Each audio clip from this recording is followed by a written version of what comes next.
우리는 기도로 우리의 마음을 하나님께 드리고 또 기도하는 가운데 하나님의 음성을 듣습니다. 기도함으로 하나님의 임재를 경험하고 하나님의 능력을 힘입어서 그리스도인으로서의 제자된 삶을 살아갑니다. 그리고 기도를 통해 하나님의 뜻이 이 땅에 온전히 이루어지기를 소망합니다. 기도는 우리로 하여금 하나님을 경배하고 찬양하며 주의 이름으로 우리의 필요한 것들을 구하여 응답받음으로써 하나님께 영광을 돌리게 합니다. 우리 예수 그리스도를 구주로 영접하고 하나님의 자녀가 되는 순간부터 언제나 기도의 삶을 살아갑니다. 그리스도인에게 있어서 기도는 마치 호흡과도 같습니다. 그래서 우리는 모든 모임과 예배를 기도로 시작하고 기도로 마칩니다. 예배뿐만 아니라 우리의 모든 생활이 기도로 시작해서 기도로 끝난다라고 해도 과언이 아닙니다. 무엇보다 우리가 기도하는 목적은 우리의 기도에 대한 하나님의 응답을 듣기 위해서입니다. 성경에는 분명히 하나님 우리의 기도를 들으시며 응답하신다라고 말씀하고 있습니다. 너는 내게 부르시라 내가 내게 응답하겠고. 그렇습니다. 우리가 처한 환경이 절망적이고 아무리 희망이 보이지 않는다라고 할지라도 간절하게 부르짖어 기도할 때 하나님께서는 응답하겠고 라고 말씀을 하십니다. 이 사실을 믿는다면 하나님께 기도하라는 것입니다. 우리가 기도하면 기도했 것만이 아니라 알지 못하고 크고 은밀한 일까지도 보여주시겠다라고 약속을 하십니다. 따라서 기도는 하나님 행하시는 크고 놀라운 일을 체험하는 통로이며 신령하고 은밀한 지혜와 지식의 탐구를 여는 열쇠라고 말할 수가 있습니다. 무엇보다 하나님께서는 기도하는 자의 삶의 능력으로 역사하십니다. 그러므로 사랑하는 여러분, 여러분의 입을 열어 하나님 향해 부르시며 하나님의 말씀을 따라 기도하십시오. 그러면 능하신 하나님, 지혜로우신 하나님께서 저와 여러분의 기도에 신실하게 응답해 주실 것입니다. 우리 아빠가 되시는 하나님께서는 당신의 뜻대로 모든 것을 능히 이루실 수 있는 분이십니다. 그리고 하나님께서는 당신의 자녀들의 기도에 응답하시는 차원에서 일하기를 기뻐하십니다. 또한 하나님께서는 성도들을 기도하게 함으로써 당신의 일에 참여하시기를 기뻐하십니다. 그러니까 우리는 기도함으로 하나님께서 우리의 일에 구체적으로 개입하게 하시고 또 기도함으로써 하나님의 뜻을 알아 하나님의 거룩한 사역에 참여하게 되는 것입니다. 이 사실은 하나님께서 성도들을 그만큼 사랑하신다는 증거입니다. 아울러 성도들의 기도는 하나님을 향한 믿음의 표현이기도 합니다. 하나님에 대한 참된 신뢰가 없이는 결코 기도할 수가 없습니다. 그런데 오늘 받은 성도들은 기도의 응답이라고 말하면 자신이 과거 신앙생활을 처음 했을 때에 그 무렵에 일어났던 일점으로 생각해 버린다는 것입니다. 아니면 과거 역사 속에 있었던 어떤 사건으로 생각하기도 합니다.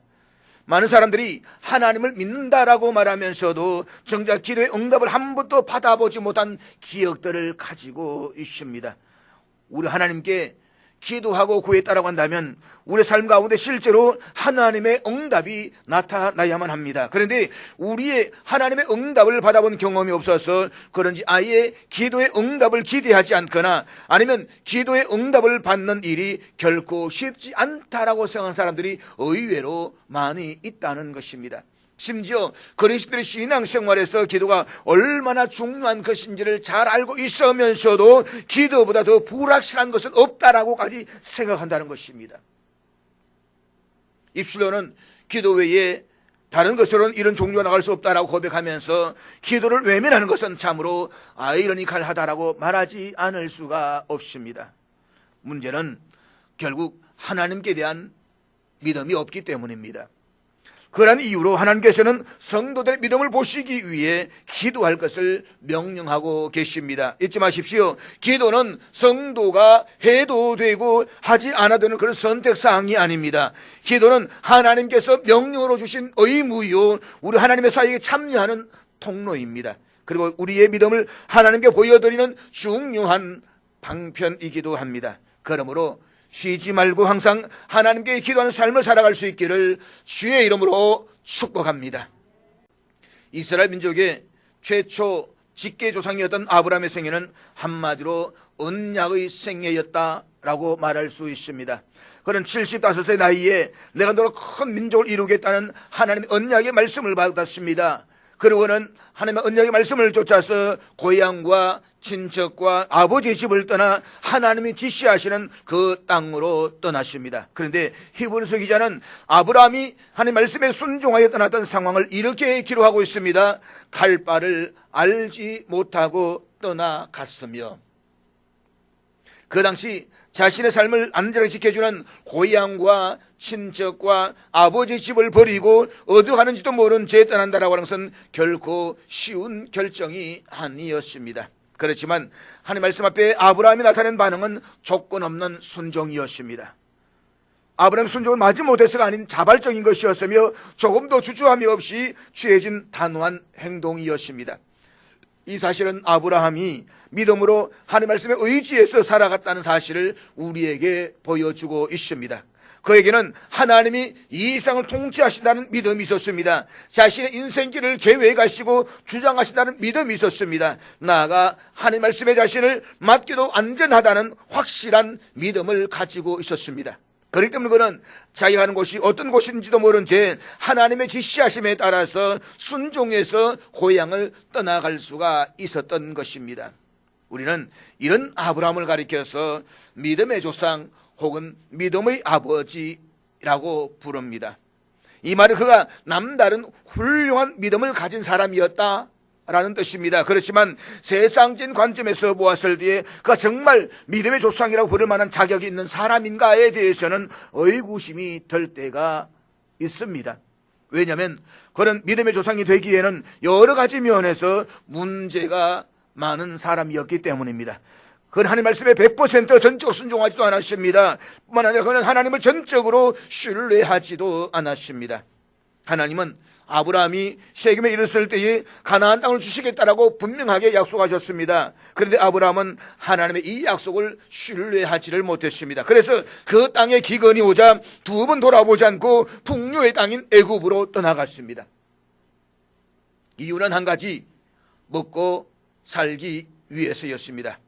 아브라함의 일생을 살펴보면 그는 여러 가지로 문제가 많고 부족한 사람이었습니다. 그럼에도 불구하고 하나님께서는 어떻게 이런 사람을 믿음의 조상이라고 하시면서 축복하셨을까라는 의아심이 들 때가 있습니다.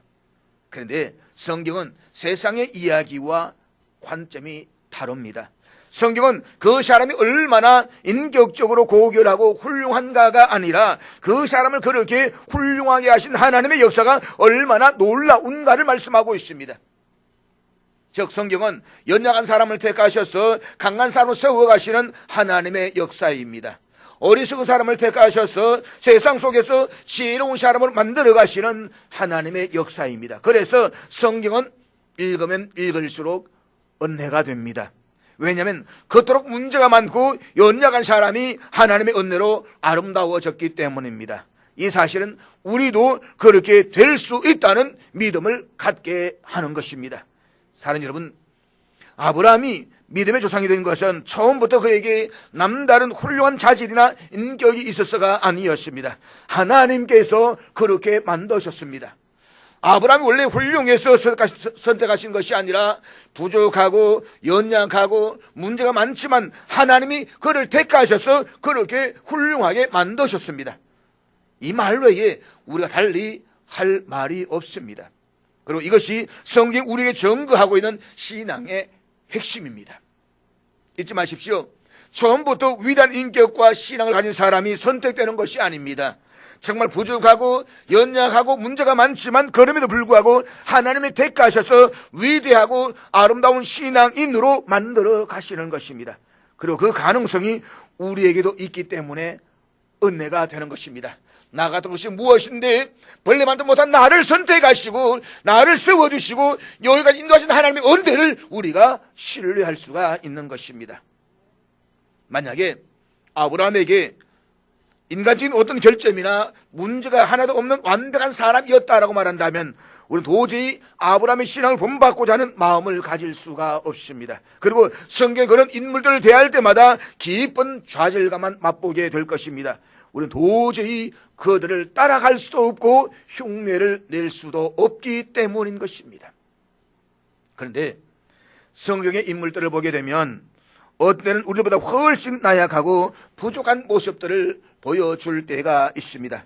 어떻게 이런 사람을 선택하셨나라고 말하고 싶을 정도로 의아심이 드는 사람도 있습니다. 그렇지만 하나님께서는 그런 사람을 선택하셔서 강하고 담대한 믿음의 사람으로 세워가십니다. 그래서 우리는 성경에 담겨져 있는 믿음의 선진들을 보면서 때로는 위로를 받기도 하고 도전을 받습니다. 최소한 나는 저 사람보다 나쁜 짓은 하지 않았기 때문입니다. 하나님의 손에 붙들려 그분의 능력을 힘입기만 하면 나도 얼마든지 그래서 훌륭한 믿음의 사람이 될 수가 있습니다. 이것이 신앙의 여정이고 신앙생활의 능력입니다. 사랑하는 여러분, 아브라함은 실수가 많은 사람이었습니다. 그렇지만 아브라함에게는 탁월한 한 가지가 있었습니다. 그것은 바로 기도의 줄을 놓은 적이 없었다는 것입니다.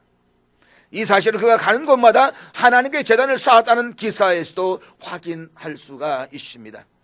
아브라함이 기도의 줄을 붙잡고 있었기 때문에 이것이 그를 위대한 믿음의 조상으로 만들어 갔던 것입니다. 특별히 아브라함 이러한 모습을 잘 보여주는 사건이 바로 오늘 본문의 말씀입니다. 우리는 본문의 말씀을 통해서 아브라함이 기도하는 가운데 하나님 앞에서 제대로 세워지고 신앙의 사람으로 온전히 자리를 잡아가는 모습을 볼 수가 있습니다. 그렇다면 아브라함의 기도에서 찾아볼 수 있는 기도의 특징이 무엇일까요? 첫째는 하나님께 쏟아놓는 기도입니다. 본문 1절 말씀 같이 보도록 하겠습니다. 이후에 여호와의 말씀이 환상 중에 아브라함에 임하여 이르시되 아브라함아 두려워하지 말라 나는 내 방패요 너의 지극히 큰 상급이니라. 오늘 본문은 이후에 라는 말로 시작을 합니다. 여기서 이후에 라고 하는 것은 앞의 14장에서 조카 롯을 포로 잡아가던 그돌라오멜 연합군과의 싸움을 이후를 가리키고 있습니다. 자식이 없었던 아브라함은 조카 롯을 아들처럼 의지하면서 고향을 떠나 낯선 땅 가나안으로 왔습니다. 그런데 두 사람 사이에 가축들과 소유가 많아지면서 목자들 서로 좋은 목조지를 차지하고 또 자신의 돌보는 가축들에게 먼저 물을 주기 위해서 우물을 차지하는 과정에서 종종 다툼이 일어났습니다. 이와 같은 상황에서 아브라함은 혈육 간의 분쟁을 막기 위해서 분가를 제안하면서 조카 롯이 먼저 선택할 것을 양보합니다. 그때 롯은 이기적인 선택으로 풍요의 땅 요당 들녘을 선택하고 떠나갔습니다. 아브라함은 아들과 다던 롯을 떠나보내면서 외로움과 상실의 아픔을 깊이 경험하고 있었습니다. 그런데 어느 날 그 조카 롯이 전쟁에 사로잡혀갔다는 소식을 듣게 됩니다. 그리하여서 아브라함은 자신의 입에서 사병을 훈련시켰던 318명을 거느리고 단같이 뒤쫓아갑니다. 우리가 앞의 지도에서 볼 수 있는 것처럼 이 아브라함이 살고 있던 헤브론 마므레에서 단까지는 약 200km가 넘는 결코 짧은 거리가 아닙니다. 아마 여기에서 이 구미 정도의 거리라고 보면 될 것 같습니다. 그렇지만 아브라함은 하나님의 놀라운 은혜로 단에서 그돌라오멜 연합군을 쳐서 승리하고 롯을 비롯하여 살았던 사람들과 재물들을 모두 되찾아서 되돌아옵니다. 그리고 하나님의 제사장이었던 멜기세덱을 만나서 축복을 받고 또 소돔 왕을 비롯한 많은 사람들에게서 칭송을 받습니다. 그는 당당한 개선 장군의 모습으로 돌아왔던 것입니다. 그런데 본문 1절에 보면 하나님이 환상 중에 아브라함에 나타나서 이렇게 말씀하십니다. 아브라함아 두려워하지 말라.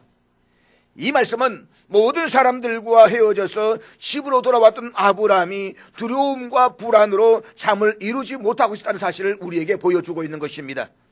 아브라함 비록 기습작전을 펼쳐서 그돌라오멜 연합군을 무찌르고 이겼지만 강력한 힘을 지니고 있던 그들이 다시 쳐들어온다라고 한다면 자신은 멸망할 수밖에 없습니다. 그래서 그는 마음 깊은 곳에서 밀려오는 두려움과 불안을 떨치지 못한 채 깊은 밤에 홀로 하나님께 기도하고 있는 것입니다. 그때 하나님께서 환상 중에 아브라함이 나타나서 말씀하십니다. 아브라함아 두려워하지 말라. 그리고 예수 이렇게 위로의 말씀을 하십니다. 나는 내 방패여 너의 지극히 큰 상급이니라.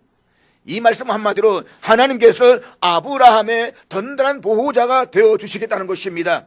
하나님은 강하고 능하신 여호와이시요 전쟁에 능하신 여호와이십니다. 그 하나님께서 보복의 두려움에 시달리고 있는 아브라함의 방패가 되어 주시겠다는 것입니다. 아브라함에 대한 이 하나님의 보호하심의 약속은 분명히 큰 위로가 되었을 것입니다. 그렇습니다. 하나님은 아브라함에게만 방패가 되어주시는 분이 아니라 당신의 모든 자녀들을 사탄의 흉계로부터 보호해 주시는 든든한 방패가 되십니다.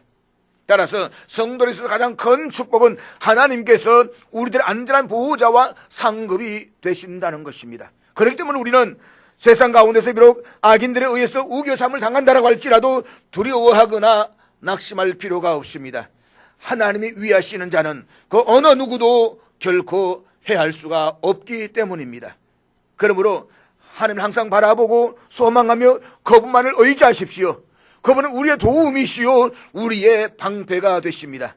하나님께서 우리의 도움이시오 방패가 되신다고 한다면 우리는 어떠한 위험과 고난 가운데서도 강하고 담대할 수가 있습니다. 그리고 누가 우리를 대적하겠습니까? 그런데 하나님 이 놀라운 위로의 말씀에 대한 아브라함의 대답이 뭔가 좀 삐딱합니다. 본문 2절 말씀 한번 같이 보도록 하겠습니다. 2절 다 같이 읽겠습니다. 시작. 아브라함이 이르되 주 여호와여 무엇을 내게 주시라 하시나이까? 나는 자식이 없사오니 나의 상속자는 이 다메섹 사람 엘리에셀이니이다. 오늘 본문의 말씀에서 발견할 수 있는 것은 아브라함이 두려워했던 원인이 그돌라오멜 연합군들의 복수 때문은 아니었다는 것입니다. 아브라함이 두려워했었던 가장 근본적인 원인은 자신에게 상속자가 될 아들이 없었다는 것입니다. 여러분, 우리가 글을 쓰다 보면, 문장을 쓰다 보면 앞뒤 문맥이 서로 이어져 가야 합니다. 하나님께서 두려운 아브라함을 나타나셔서 아브라함아 두려워하지 말라, 나는 너의 상급이요 방패다라고 했으면 그 다음에 이어질 대답이 무엇입니까? 하나님 감사합니다, 영광입니다 라고 해야 정상적인 이야기 아니겠습니까? 그런데 엉뚱한 이야기 나옵니다. 내게 무엇을 주시겠습니까? 이 말은 다시 말하면 아브라함에게는 그돌라오멜의 연합군들이 다시 재차 침략해 오는 두려움이 아니라 후사회가 없다는 두려움이라는 것입니다. 이 사실은 오늘 본문에서 이후에라는 이 단어에서 엿볼 수가 있습니다. 본문의 이후에라는 히브리어는 단수가 아니라 복수로 사용되고 있습니다. 그러니까 그 사건들 이후에라는 뜻입니다. 그 사건들 이후에. 이 말은 아브라함이 롯을 구출했던 그 사건만이 아니라 지금까지 아브라함이 했던 여러 가지 사건들을 강조적으로 표현하고 있는 것입니다. 아브라함이 두려워했던 근본적인 이유가 아들이 없었다는 사실은 이후에 계속되는 아브라함과 하나님 나오던 대화의 주제가 자식에 관한 점에서 우리가 확인할 수가 있습니다. 아브라함은 75세 하나님께로부터 하늘의 별처럼 바다의 모래알처럼 많은 후사를 주시겠다는 약속을 받았습니다. 학자들은 당시 아브라함의 이 나이가 아마도 80이 훨씬 넘었을 것이다 라고 보고 있습니다. 그러니까 하나님께서 처음 약속을 받은 지 최소한 10년의 세월이 흘렀다는 것입니다. 그동안 자신과 아내 사라는 점점 늙어가고 있고 주시겠다는 아들을 하는 소식은 여전히 없습니다. 이 땅을 내 자손에게 주리라고 말씀하신 하나님의 약속이 현실과는 점점 멀어지고 있다는 생각을 떨쳐버릴 수가 없습니다. 그래서 하나님께서 아브라함아 두려워하지 말라, 나는 내 방패요 너의 지극히 큰 상급이라 말씀하실 때 그는 하나님께 아주 삐딱하게 한마디를 합니다. 주 여호와여 무엇을 내게 주시라 하시나이까? 지금 아브라함의 마음이 몹시 상해 있다는 것입니다. 아브라함 심령에 억하 심령이 지금 갇혀 있다는 것입니다.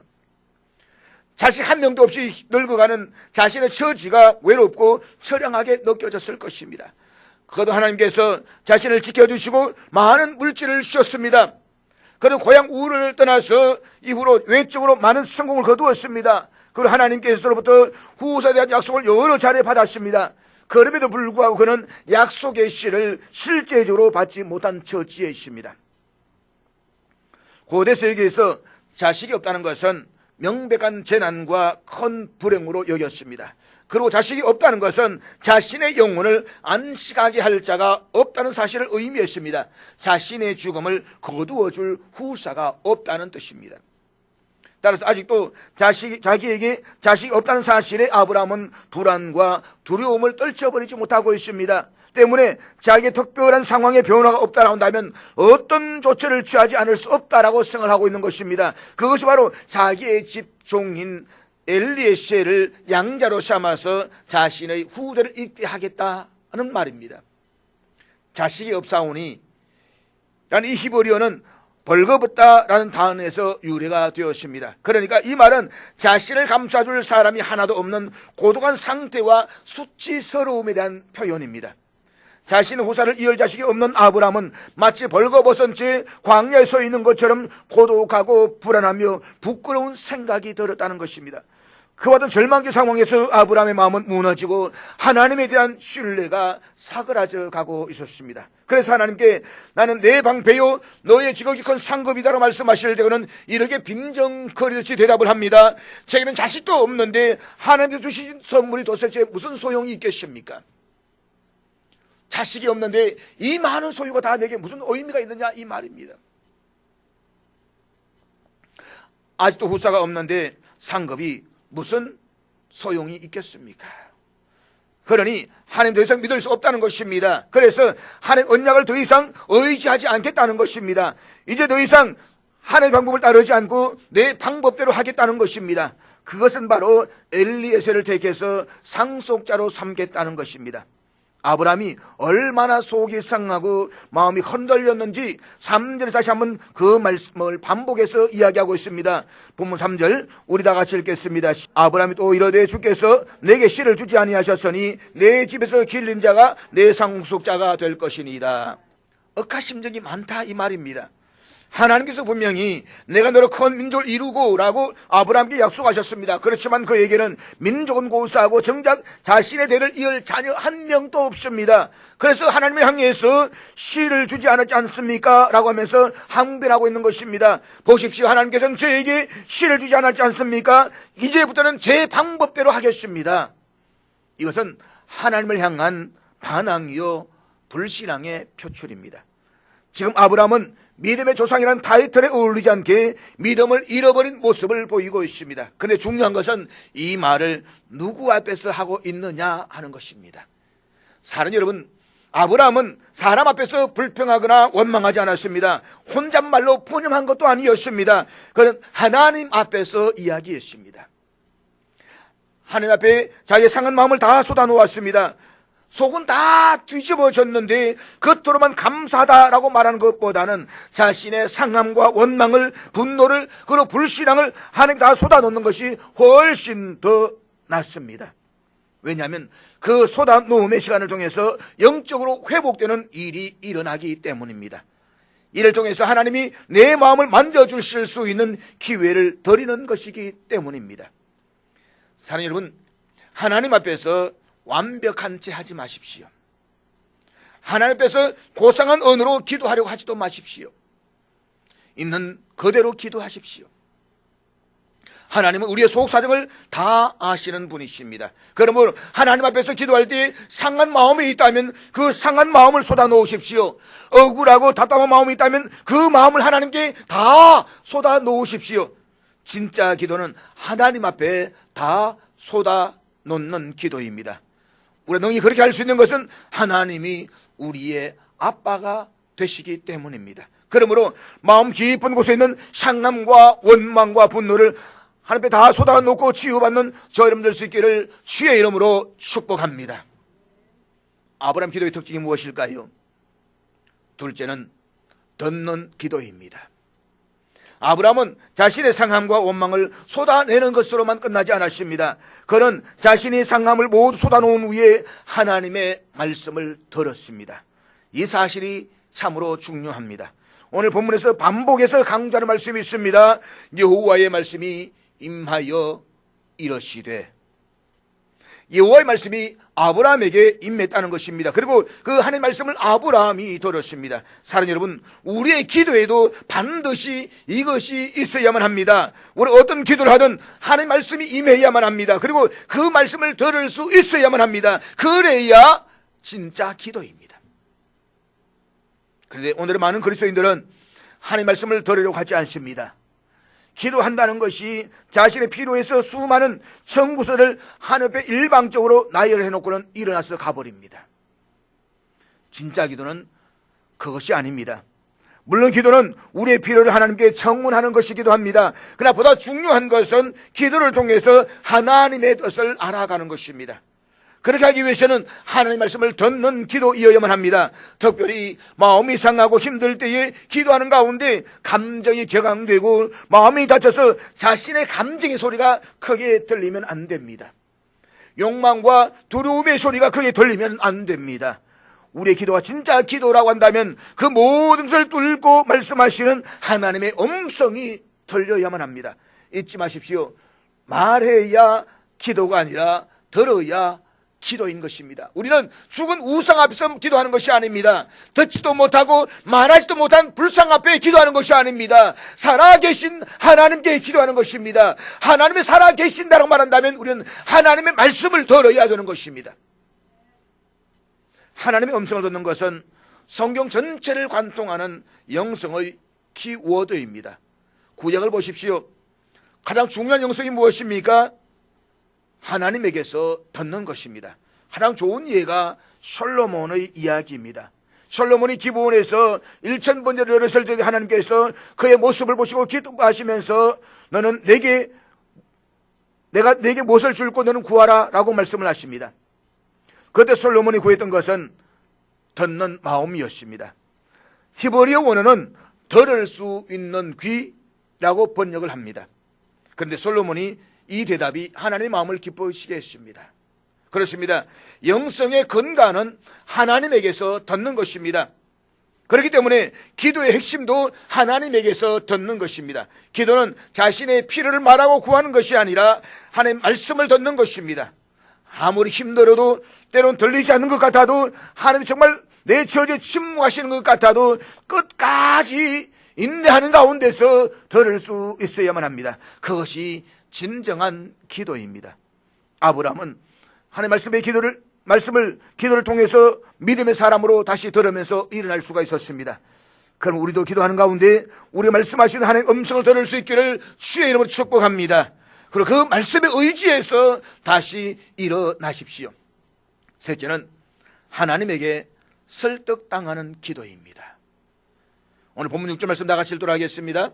아브라함이 여호와를 믿으니 여호와께서 이를 그의 의로 여기시고, 아브라함이 여호와를 믿으니 라는 말씀을 한마디로 정리하면 아브라함이 하나님에게 설득을 당했다는 뜻입니다.